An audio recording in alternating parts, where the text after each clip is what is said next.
बोलिए प्रेम से श्री सद्गुरु महाराज की जय। श्री सद्गुरु महाराज की जय। श्री सद्गुरु महाराज की जय। नमामि अमित ज्ञान रूपं कृपालं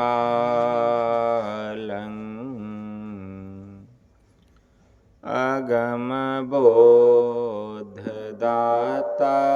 सुबुद्धि निधि विशालम् क्षमाशीलयति धीर गंभीर ज्ञानम् धर्म कील दृढ़ समधीर ध्यानम् जगत त्राणकारी अघारी उदारम् भगत प्राण रूपं दयागुण अपारं नमो सतगुरुम ज्ञान दाता सुस्वामी नमामि नमामि नमामि नमामि नमामि नमामि नमामि नमामि।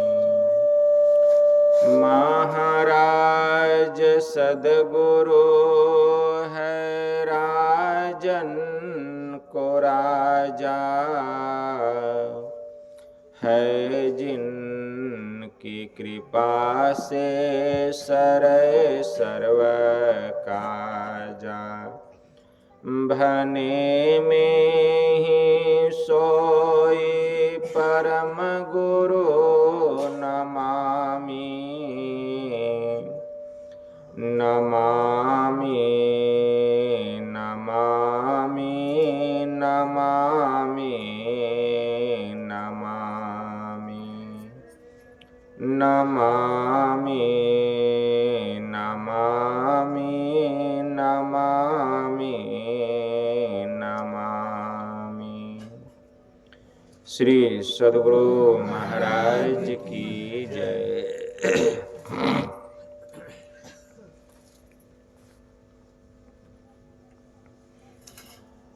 अव्यक्त रूप में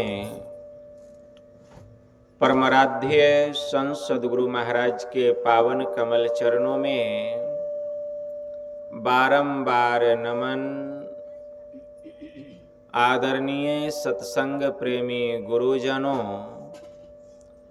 भक्तिमती माताओं एवं धर्मशीला बहनों, आप लोगों को सर्वविदित हो चुका है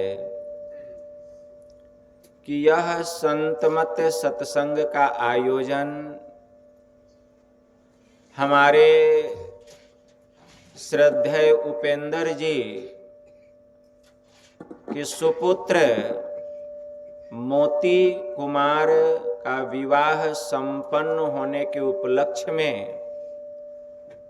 दोनों दंपत्ति के उज्जवल भविष्य के लिए घर परिवार के समस्त लोगों ने मिलजुल कर यह संत मत सत्संग का आयोजन किए हैं। इस संत मत सत्संग के द्वारा ज्ञान योग युक्त एकमात्र ईश्वर भक्ति का संदेश दिया जाता है, उपदेश दिया जाता है। प्रत्येक प्राणी मात्र को बोध कराया जाता है कि ज्ञान क्या है, योग क्या है, भक्ति क्या है, जीव क्या है, माया क्या है, ब्रह्म क्या है। इन सभी रहस्यमयी बातों का ज्ञान सत्संग के माध्यम से यह जो जीव अबोध बना हुआ है, सत्संग श्रवण करते करते एक दिन वह सुबोध और परम ज्ञानी हो जाता है। अभी संत स्तुति और गुरु वंदना से पाठ का शुभारंभ हुआ। हम लोगों ने अति ही मनोयोग पूर्वक भक्ति युक्त ढंग से पाठ का श्रवण किया। तत्पश्चात श्री रामचरितमानस सार सटीक सप्तम सोपान उत्तर कांड से भी हम लोगों ने पाठ का श्रवण किया। पाठ के क्रम में भगवान श्री राम के मुखमंडल से अपने नगरवासियों को, अपने अयोध्या वासियों को, अपने प्रजावासियों को मानव तन की उपाद्यता के संबंध में उपदेश देते हुए श्रवण कर रहे थे। प्रभु श्री राम कहने की कृपा किए कि हम लोगों को जो यह मनुष्य का शरीर मिला है, यह किस लिए मिला है? यह मानव तन पाकर हम लोगों को क्या करना चाहिए? गोस्वामी जी इसके पहले एक दोहा लिखते हैं,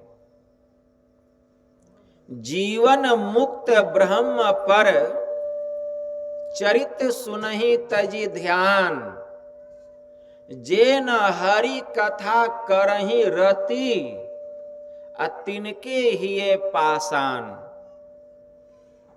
जो जीवन मुक्त महापुरुष होते हैं, जिन्होंने कि जीते जी मुक्ति को प्राप्त कर लिया है,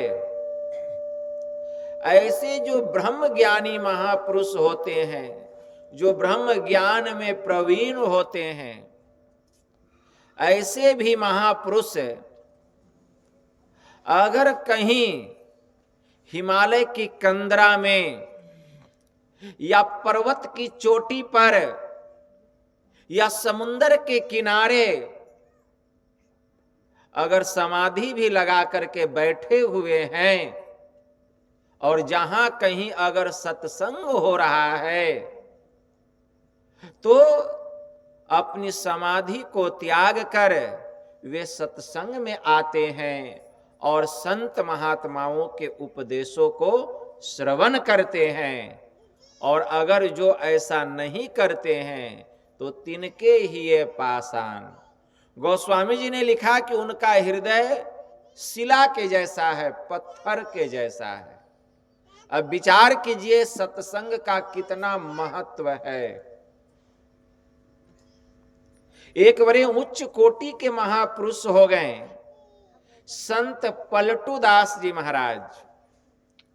उनकी वाणी में आया, भाग रे भाग फकीर के बालके, कनक और कामिनी बाघ लागा, मारी तो ही लेहिंगे, अरे बड़ा पछताएगा, बड़ा बेवकूफ जो तू नहीं भागा।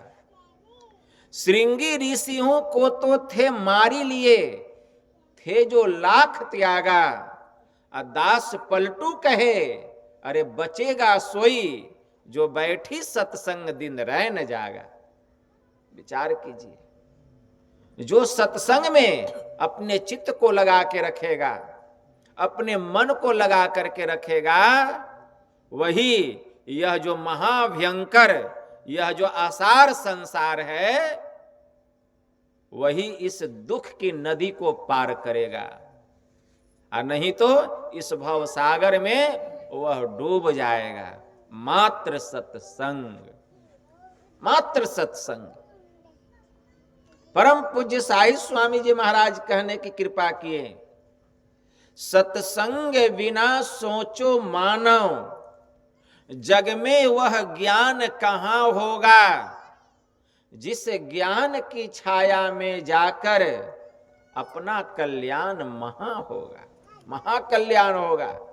यह सत्संग रूपी यह जो ज्ञान की छाया है, कहीं कल्याण होने वाला नहीं है। जो जो इस सत्संग में आकर बैठा है उसी का कल्याण होगा, और कहीं कल्याण होने वाला नहीं है। पूज्य साई स्वामी जी महाराज का सत्संग में बैठना चाहिए, लेकिन हमारा दुर्भाग्य है कि हम सत्संग में नहीं बैठते। सत्संग से अधिक प्राथमिकता हम और काम को देते हैं, लेकिन सत्संग को हम प्राथमिकता नहीं देते हैं, महत्व नहीं देते हैं।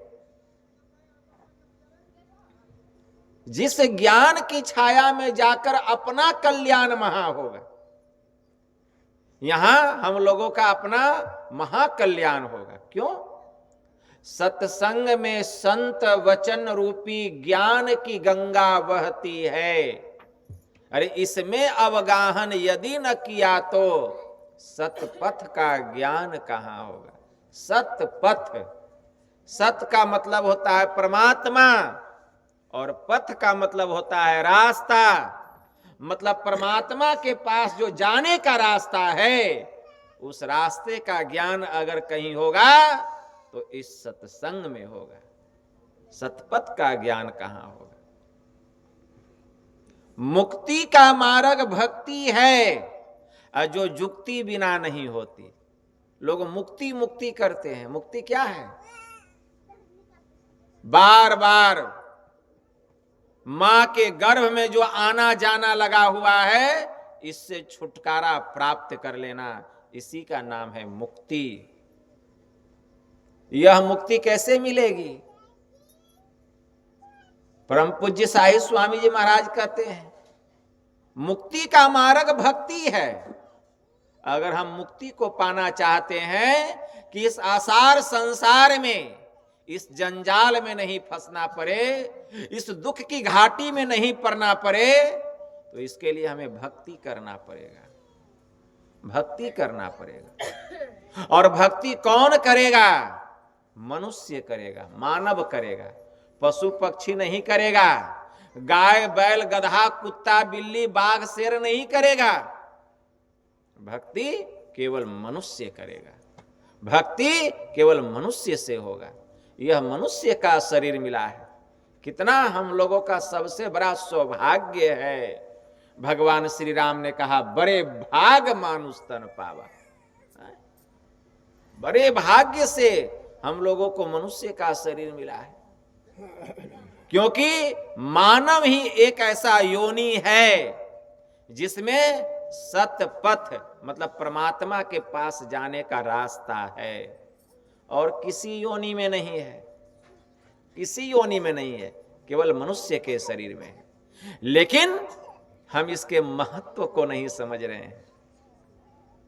संसार के वस्तु में जितना हम मन को लगा करके रखते हैं, और जितना हम संसार के पदार्थों का महत्व देते हैं, उतना हम महत्व नहीं देते हैं कि यह मनुष्य का शरीर किस लिए मिला है। ईश्वर की भक्ति करने के लिए मिला है, लेकिन हम उसमें अपने चित्त को नहीं लगाते। इस मनुष्य शरीर के भीतर में एक द्वार है, जिसको मोक्ष का द्वार कहा गया। मोक्ष का द्वार, हरि का द्वार, ब्रह्म रंध्र, ब्रह्म के पास जाने का मार्ग, इस मनुष्य शरीर के भीतर में है। मुक्ति का मार्ग भक्ति है, जो जुक्ति बिना नहीं होती। जुक्ति से यदि भक्ति न किया तो भव से त्राण कहां होगा। अगर जुक्ति जान के भक्ति नहीं किए तो भव मतलब संसार, त्राण मतलब दुख, इस दुख से छुटकारा कैसे मिलेगा? संसार के दुखों से त्राण कैसे मिलेगा, छुटकारा कैसे मिलेगा? जुक्ति कौन बतलाएंगे? जुक्ति संत सदगुरु बतलाते हैं। संत सदगुरु। बिना जुक्ति जाने हम भक्ति करते हैं। कोई राम राम, कोई राधे राधे, कोई हरे कृष्ण कृष्ण कृष्ण हरे हरे, हरे राम राम राम हरे हरे। कोई नमः शिवाय, कोई ओम नमः शिवाय। मतलब जुक्ति नहीं जानते हैं, खूब जप कर रहे हैं, खूब जप कर रहे हैं। क्या होगा? जुक्ति से यदि भक्ति न किया तो भव से त्राण कहां होगा? जुक्ति जानना पड़ेगा। जुक्ति में बड़ा बल है। जुक्ति का कितना बड़ा चमत्कार है। जुक्ति का चमत्कार। एक सेठ जी थे। सेठ जी का जब अंतिम समय आया तो उन्होंने एक वसीयत बनवाई। उस वसीयत में लिखा हुआ था कि जब मेरा शरीर छूट जाएगा तो मेरा जो आधा संपत्ति है वह धर्म खाता में चला जाएगा। आज फिर जो आधा संपत्ति बचेगा उसका आधा, उस संपत्ति का जो आधा होगा वह मेरे पुत्र को दे दिया जाएगा। उसका चौथा भाग मेरे नौकर को दिया जाएगा। उसका पांचवा भाग मेरी नौकरानी को दिया जाएगा। सेठ जी का शरीर छूट गया। और जब शरीर छूट गया तो उनका लड़का विदेश में रहता था। विदेश से वापस आया। वसीयत के मुताबिक उनका जो आधा संपत्ति था वह धर्म खाता में दे दिया गया और उसका जो आधा था उसका आधा पुत्र को भी दे दिया गया। लेकिन उसमें इतना चीज देने के बाद भी, सब चीज का बंटवारा होने के बाद भी 19 ऊंट बच गया। कितना ऊंट बच गया? 19 ऊंट बच गया। अब उसका बंटवारा कैसे होगा? सब चीज का तो बंटवारा हो गया, लेकिन 19 ऊंट बच गया। अब 19 ऊंट में आधा देना है बेटा को, चौथा हिस्सा देना है नौकर को, अब पांचवा हिस्सा देना है नौकरानी को। तो 19 का आधा कितना होगा? 19 का आधा होगा 9.5। तो ऊंट को आधा आधा किया जाएगा नहीं ना। तो कहा गया सेठ जी के पुत्र को कि आप ऐसा कीजिए, 8 ऊंट आप रख लीजिए और 1 ऊंट का जो पैसा होगा उसका आधा पैसा बेच करके आपको दे दिया जाएगा। कहा नहीं, हम नहीं मानेंगे। पिताजी का वसीयत में कि आधा आधा सब में बंटवारा होना चाहिए, तो हमको आधा चाहिए ऊंट में। अब कैसे होगा आधा? तो कहा कि ठीक है, तो ऐसा करते हैं कि आप ही 9 ऊंट रख लीजिए और 1 ऊंट का जो पैसा होता है उसका आधा दे दीजिए, फिर इधर बंटवारा हो जाएगा नौकर और नौकरानी का। तो भी सेठ पुत्र मानने के लिए तैयार नहीं हुआ। कहा कि नहीं, हमको आधा चाहिए तो चाहिए, चाहे किसी सूरत में चाहिए। अब बंटवारा कैसे होगा? सरपंच आए, मुखिया आए, सब लोग बैठे, लेकिन बंटवारा हो नहीं। अब ऊंट को तो बीच से नहीं ना काटा जाएगा, लेकिन एक वृद्ध, बहुत वृद्ध व्यक्ति थे, बड़े वृद्ध थे, लेकिन बड़े विद्वान थे। कहीं भी कोई झगड़ा झंझट होता था तो आसानी से उसका सुलह कर लेते थे, समाधान कर देते थे। लेकिन वे दूसरे गांव में रहते थे।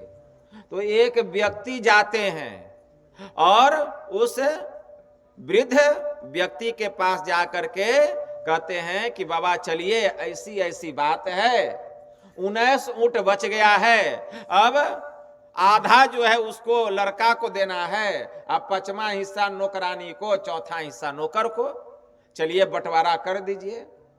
कहा अच्छा ठीक है, आप जाइए, हम आते हैं। तो उस वृद्ध व्यक्ति के पास में अपना एक ऊंट था और उधर केवल राजस्थान का इलाका केवल बालू ही बालू, ऊंट की सवारी होती थी। अपने ऊंट पर सवार होकर के वे जो वृद्ध व्यक्ति थे, जो विद्वान थे, ठीक है ना, वे चले और दूसरे गांव आते हैं, अपना गांव टप करके, और वहां मजलिस लगा हुआ था। अब क्या करते हैं, ऊंट पर से उतरते हैं, जहां 19 ऊंट था वहीं पर अपना भी ऊंट ले जा करके बांध देते हैं। तो 19 एक कितना हो गया, 20 हो गया। तो वे वृद्ध व्यक्ति जो थे वे कहते हैं कि देखिए अब ऊंट कितना हो गया, कहा कि 20 हो गया।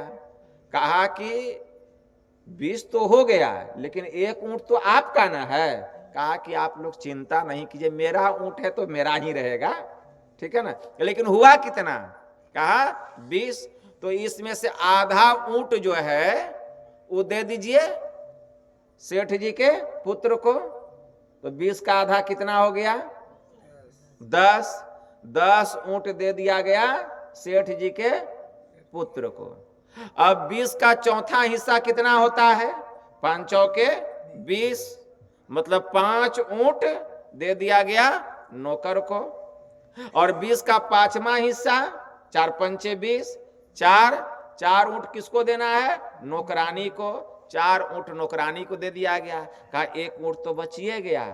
तो वे वृद्ध व्यक्ति कहते अरे ये तो मेरा ना है, इसी पर ना हम बैठ करके आए थे, अब इसी पर बैठ के हम जा रहे हैं। चले गए, आसानी से फैसला हो गया, सब लोग संतुष्ट हो गए। तो यह है युक्ति का चमत्कार, ठीक है ना। तो एक छोटा सा छोटा फैसला करने के लिए गांव समाज का युक्ति का जरूरत होता है, और ये तो परमात्मा को पाने के लिए परमात्मा की भक्ति करना है। तो भक्ति बिना युक्ति का कैसे हो जाएगा, बिना युक्ति का भक्ति होगा। युक्ति से यदि भक्ति न किया तो भव से त्राण कहां होगा, युक्ति जानना पड़ेगा। युक्ति कौन बतलाएगा, माए बाबू, दादा दादी, चचा चाची, युक्ति कौन बतलाएगा, युक्ति संत सदगुरु बतलाते हैं, संत सदगुरु बतलाते हैं। एक बड़े उच्च कोटि के महापुरुष हो गए संत सुंदर दास जी महाराज। उन्होंने अपनी सुंदर वाणी में कहा, तात मिले पुनि मात मिले, सुत भ्रात मिले, जुवती सुखदाई, राज मिले गजबाज मिले, सब साज मिले, मनवांछित फल पाई, लोक मिले सुरलोक मिले, विधि लोक मिले, बैकुंठ हूं जाई, सुंदर मिले और सब ही सुख, संत समागम दुर्लभ भाई। कहते हैं सुंदर माँ बाप मिल सकते हैं, तात मिले पुनि मात मिले, सुत भ्रात मिले, युवती सुखदाई, संसार का सब सुख देने वाली सुंदर पत्नी मिल सकती है, और स्त्री को संसार का सब सुख देने वाले सुंदर पति मिल सकते हैं, पुत्र की प्राप्ति हो सकती है। राज मिले गजबाज मिले सब साज मिले, मन वांछित फल पाई। आपको राज्य का सुख मिल सकता है, आपको गाजे बाजे हाथी घोड़े सभी प्रकार के साज वस्त्र आभूषण मिल सकते हैं, लोक मिले इस संसार का समस्त सुख है। इस संसार का समस्त सुख भी आपको मिल सकता है। सुरलोक मिले, स्वर्ग का भी सब सुख आपको मिल सकता है। विधि लोक मिले, कहते हैं सुंदर दास जी की ब्रह्मलोक का भी सब सुख आपको मिल सकता है। वैकुंठ हो जाए नहीं रहा गया, कहें कि वैकुंठ का भी सब सुख मिल सकता है। सुंदर मिले और सब ही सुख है, अगर कहने में कहीं और कुछ कमी रह गई वह भी सुख आपको मिल सकता है। लेकिन संत समागम दुर्लभ भाई, लेकिन संत सदगुरु का मिलना अत्यंत दुर्लभ है, अत्यंत दुर्लभ है। पुण्य पुंज बिनु मिलहि न संता, भगवान श्री राम ने अपने नगरवासियों से कहा। संस्कृति संशय कर अंता, भगवान श्री राम ने कहा कि जब तक पुण्य का विशाल राशि जमा नहीं होगा तब तक संत नहीं मिलेंगे। जैसे संसार का कोई कीमती वस्तु खरीदना हो, हीरा, तो हीरा खरीदने के लिए कितना पैसा चाहिए? बहुत पैसा चाहिए, तब थोड़ा सा हीरा मिलेगा है?